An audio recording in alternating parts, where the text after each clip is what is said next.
চলতি বছরের ডিসেম্বরের মধ্যে রুপটপ সোলারের মাধ্যমে ৩,০০০ মেগাওয়াট সৌরবিদ্যুৎ উৎপাদন করতে চায় সরকার। তবে এই সময়ের মধ্যে সেই লক্ষ্য অর্জন সম্ভব নয়, এমনটাই উঠে এসেছে গবেষণা সংস্থা সিপিডি আয়োজিত এক অনুষ্ঠানে, যেখানে আলোচকরা বলেন বিনিয়োগের ঝুঁকি, অর্থায়ন আর সমন্বয়ের অভাব এ খাতের বড় বাধা।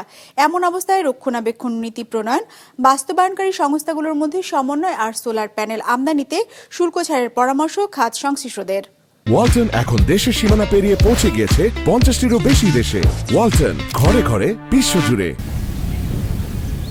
দেশে এখন বিদ্যুৎ উৎপাদন সক্ষমতা 29,000 মেগাওয়াটের মতো, যার মধ্যে নবায়নযোগ্য জ্বালানি খাত থেকে আসে প্রায় 900 মেগাওয়াট, যা মোট সক্ষমতার 4%-এরও কম। এমন অবস্থায় জাতীয় রুপটপ সোলার কর্মসূচি ঘোষণা দিয়েছে সরকার, যার আওতায় চলতি বছরের ডিসেম্বরের মধ্যে সরকারি প্রতিষ্ঠানে রুপটপের মাধ্যমে 3,000 মেগাওয়াট বিদ্যুৎ উৎপাদনের লক্ষ্য ডিসেম্বরের মধ্যে।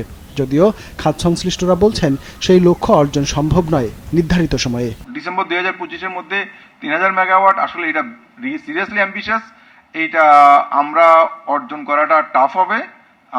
তারপর আমরা চেষ্টা করছি, বিদ্যুৎ বিভাগ সর্বোচ্চ চেষ্টা করছে এইটার জন্য কাজ করতে। হয়তো বা ডিসেম্বরে হবে না, কিন্তু এটা জুনে হবে, না হলে আগামী ডিসেম্বরে অবশ্যই এটা হবে।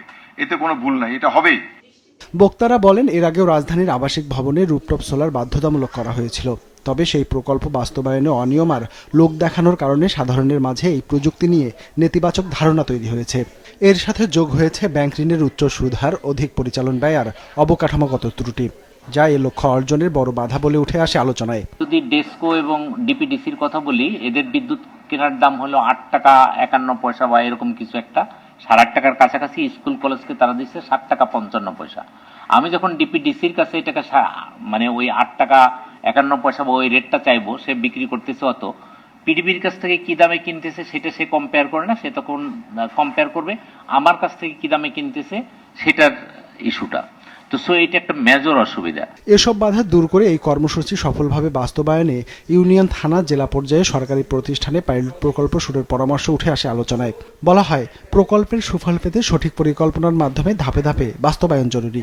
যেহেতু একটা সময় ব্যাপারে একটা 6 মাসের টাইম দিয়েছেন, এটা একটু চিন্তা করার সুযোগ আছে। কারণ হচ্ছে কি, কোনো ওপেনলি ছেড়ে না দিয়ে একটা সুনির্দিষ্ট নীতিমালা সময়ের মধ্যে গেলে এটা প্রপার ইমপ্লিমেন্টেশনটা হবে।